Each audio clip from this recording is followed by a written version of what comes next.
Estamos agora com o professor de Direito Penal da USP, o Gustavo Badaró. Ele já está conosco aqui. A gente chamou ele para falar sobre outros assuntos. Você quer dar um pitaquinho sobre essa mega operação? É importante falar sobre isso também, né?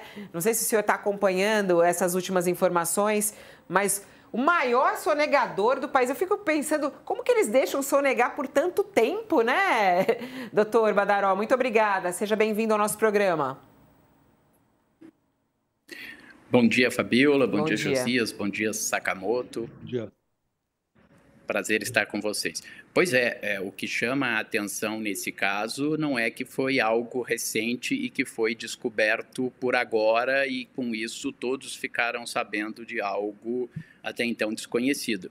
É algo que há anos, há mais de uma década, já se tem conhecimento e, portanto, deveria ter havido uma providência mais rápida. Nem todo sonegador comete crime, porque o simples deixar de pagar tributo não é crime, mas esse sonegador, quanto mais, como está no projeto de lei, a pessoa que ainda que declare as dívidas deixa de pagar os tributos como prática empresarial, isso precisa ser punido porque não só lesa a fazenda, como também atrapalha a livre concorrência diante das pessoas que trabalham corretamente, interferem em direitos dos consumidores, porque muitas vezes a adulteração dos combustíveis e assim por diante. A punição para sonegação no Brasil, ela funciona, ela é eficaz, doutor Badaró? Porque, por exemplo, a gente vê às vezes casos como esse, né?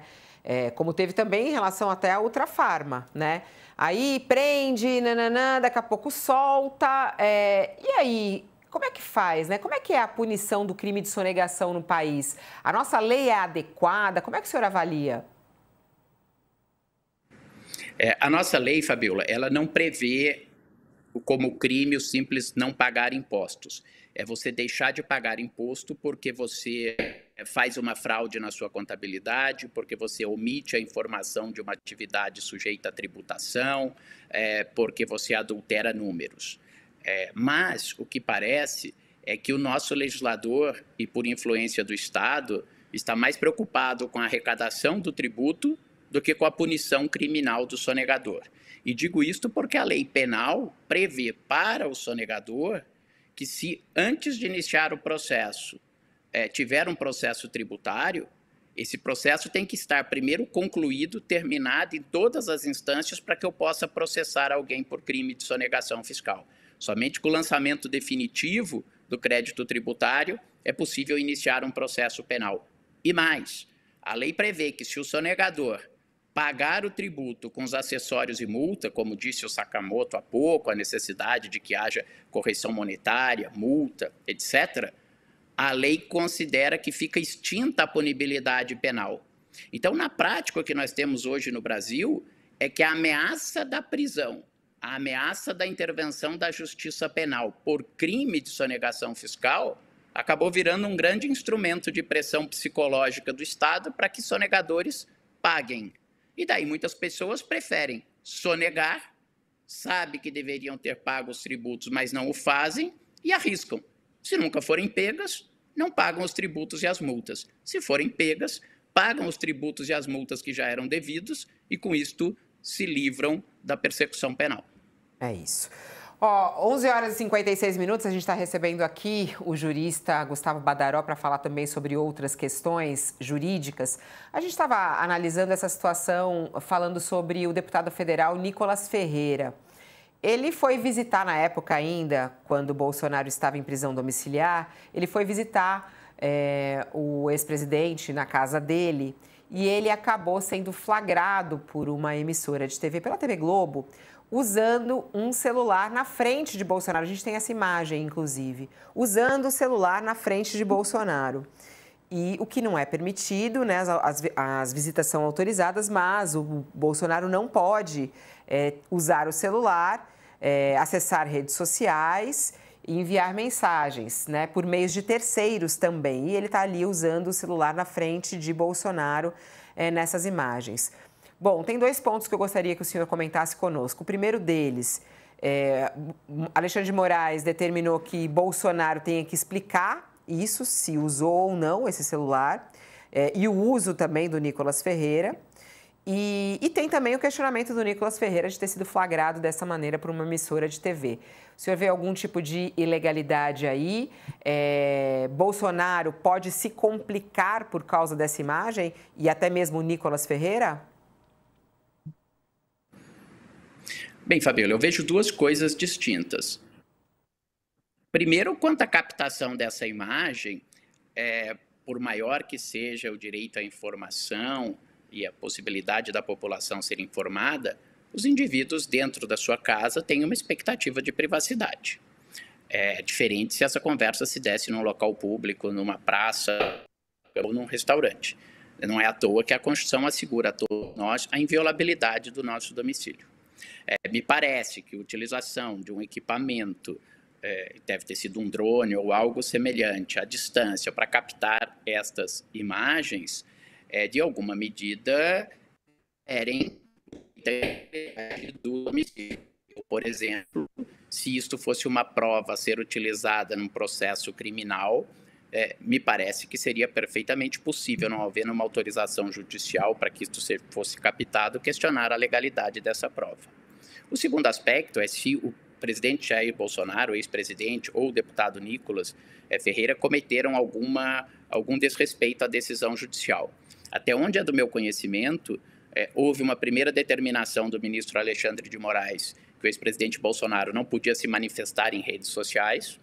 Depois houve um episódio em que ele teria indiretamente se manifestado em redes sociais.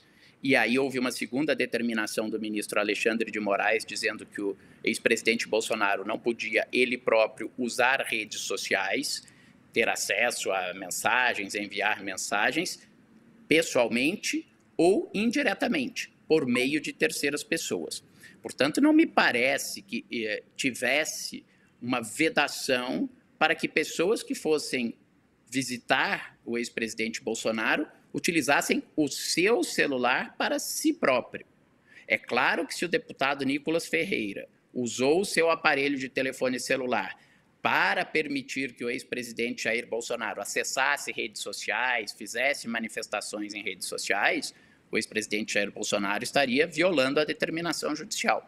Por outro lado, poderia ser que ali o deputado estivesse recebendo uma mensagem de qualquer outra pessoa e respondendo algo dele próprio para uma terceira pessoa ou atendesse uma ligação telefônica. Não me parece que isso esteja dentro do que foi vedado pelo ministro Alexandre de Moraes. O ministro Alexandre de Moraes não disse, por exemplo, que ninguém pode entrar na casa do ex-presidente Jair Bolsonaro portando um aparelho de telefone celular.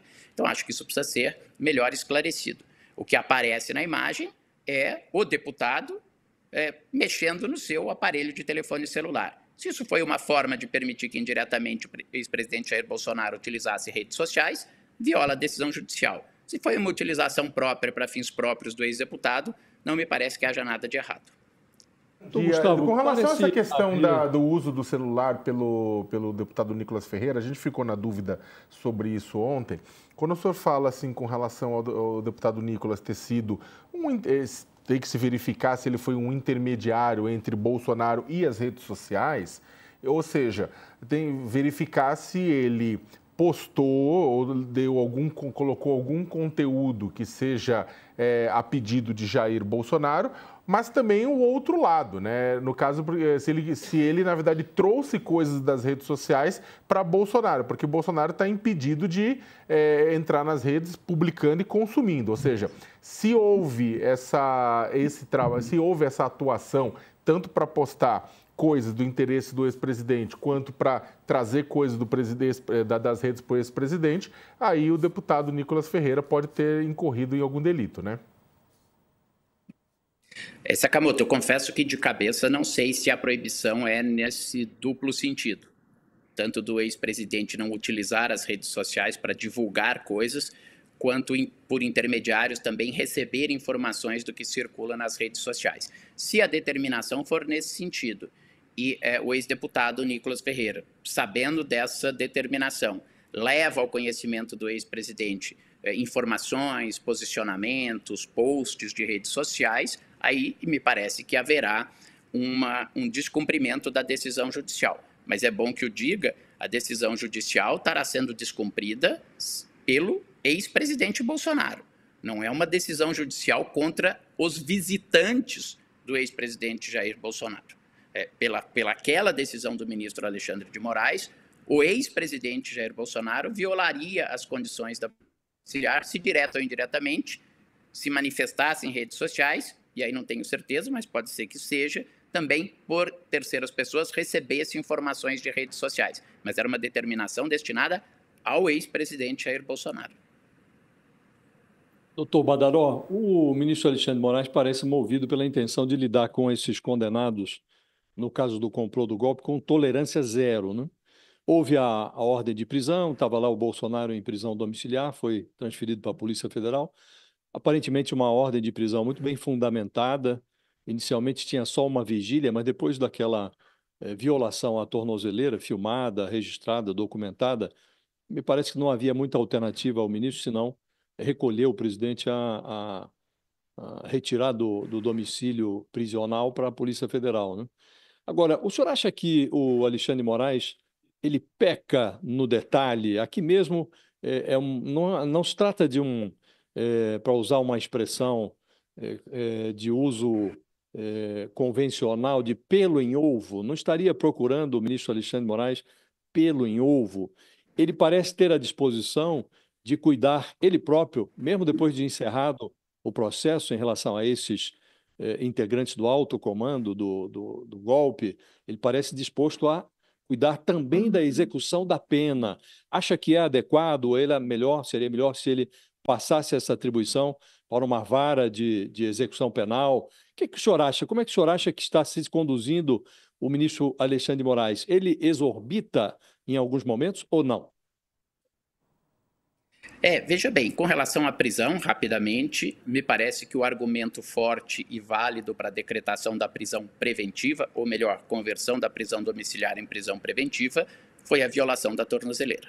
Isto realmente é considerado um elemento que aponta um risco de fuga. A questão da vigília não era propriamente uma questão do ex-presidente, mas do filho do ex-presidente, e as suposições de que ele poderia se aproximar de uma embaixada e pedir uma forma de asilo também me parecem genéricas. Acho que com relação à violação da tornozeleira, a prisão foi bem decretada e bem fundamentada.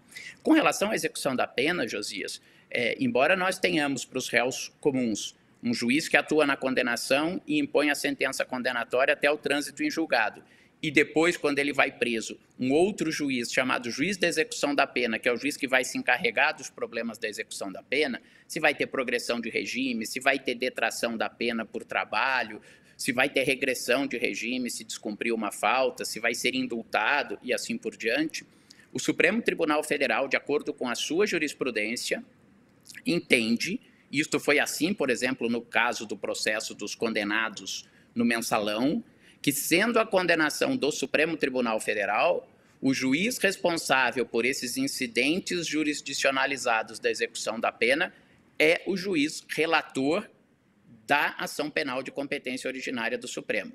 Então, neste aspecto, o ministro Alexandre de Moraes atuar na execução da pena, no início da execução da pena, ele está, ao meu ver, nesse ponto, cumprindo a jurisprudência do Supremo Tribunal Federal. Se ele vai estar com mais ímpeto ou menos ímpeto, subjetivamente procurando pelo em ovo ou não nestes casos, é muito difícil opinarmos. Mas exatamente por isso, e talvez possa ser isso que tenha gerado este estado de espírito do ministro, até porque na tentativa de golpe se falava na morte do próprio Alexandre de Moraes, é que há tempos atrás se questionou se deveria ele julgar o caso ou se ele deveria se declarar impedido por motivo de foro íntimo. Agora, a gente estava acompanhando também, essa é uma das reportagens mais lidas neste momento, em relação ao Ramagem, que está foragido nos Estados Unidos, né? Uma situação complicada para a justiça brasileira. E a mulher dele com as filhas, ela que é procuradora de Estado, do Estado lá, ela sofreu ali e reclamou isso nas redes sociais, uma vistoria nas suas bagagens e apreenderam o celular dela. E ela disse que isso é absolutamente ilegal, que ela sofreu, diz que o celular dela foi apreendido ao embarcar para os Estados Unidos. Há algum tipo de ilegalidade nisso, na sua visão, doutor Badaró? Quer dizer, ela teve um mandado de busca que foi expedido pelo ministro Alexandre de Moraes enquanto ela estava indo para os Estados Unidos. Veja, Fabiola, se há uma decisão judicial que autoriza a busca pessoal e a apreensão, o que a polícia fez quando ela foi embarcar foi apenas cumprir essa decisão judicial.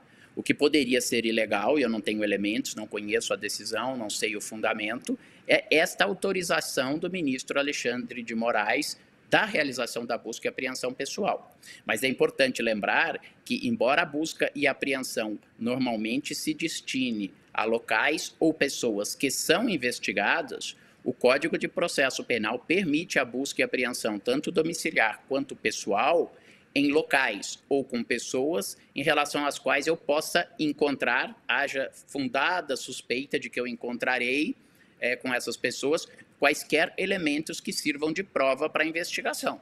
Então, seria possível, em tese, que havendo a notícia de que a esposa do Ramagem teria em seu celular ou em outros pertences pessoais algo que fosse importante para uma investigação que esteja em curso, que ela sofresse uma busca pessoal, ela como qualquer outra pessoa. Mas para afirmar se essa decisão é ilegal ou não, precisaria ter a decisão e a fundamentação dela do porquê se justificou essa busca.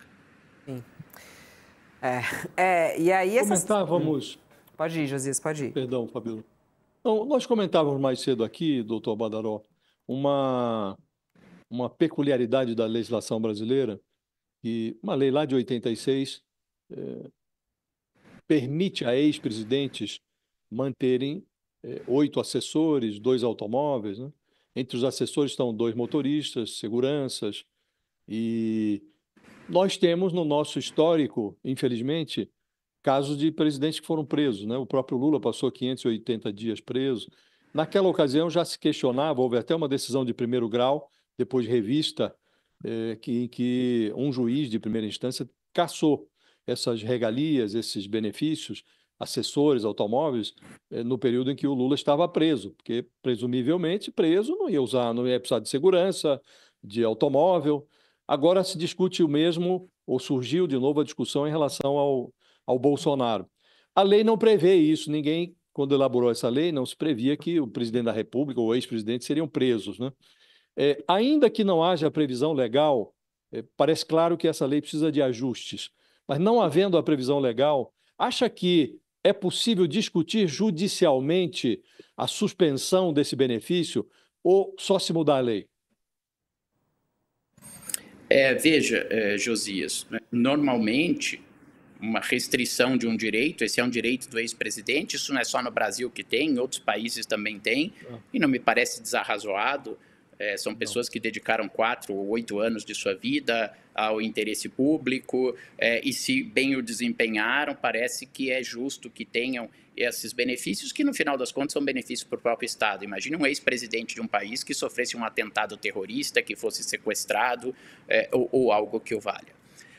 Com relação a restringir esse direito quando a pessoa está presa, embora não haja previsão dessa restrição, é possível, talvez, dentro de uma interpretação que nós chamamos teleológica, de qual é o objetivo da lei, o que a lei quer com isso, entender que na circunstância em que um ex-preso, esta finalidade de dar ao presidente um certo grau maior de segurança, por isso ele tem seguranças, ter uma condição mais adequada de mobilidade, por isso ele dispõe de carro oficial e de motorista, que as razões que inspiraram a elaboração dessa lei deixam de estar presentes quando um ex-presidente está preso. Então, é possível que isso seja questionado no judiciário, como em tantas outras situações de lacuna na lei ou de falta de clareza na lei, quem dá a última palavra é o Poder Judiciário.